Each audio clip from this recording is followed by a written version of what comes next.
আজকে তুই আয়, আমি দেখবো তুই কিভাবে নামাজ পড়তে যাস। আরে আমার ড্রেসটা তো ভিজে গেছে, যাই গিয়ে চেঞ্জ করে আসি, না হয় আবার জামাত পাবো না। তুই আবার আয়, আমি তোকে নোংরা পানি দিয়ে আবার ভিজিয়ে দিব। আরে আমার জামাটা তো নষ্ট হয়ে গেছে, আজকে আমার সাথে এগুলো কি হইতেছে? যাই গিয়ে জামাটা চেঞ্জ করে আসি, না হলে নামাজের জামাত পাবো না।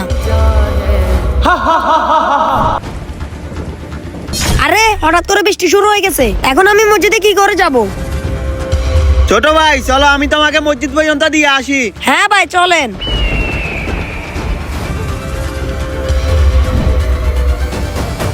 ছোট ভাই মসজিদটা চলে আসছে। আরে ভাই আপনি নামাজ পড়বেন না?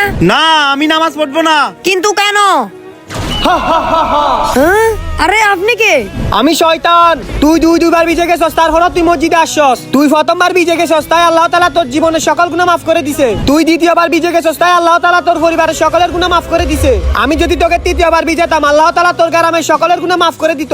তাহলে তখন আমি কি করতাম? এজন্য আমি তোকে মসজিদে নিয়ে আসছি নামাজ পড়ার জন্য। গাইস চ্যানেলটি ভালো লাগলে ভিডিওটি সাবস্ক্রাইব করুন।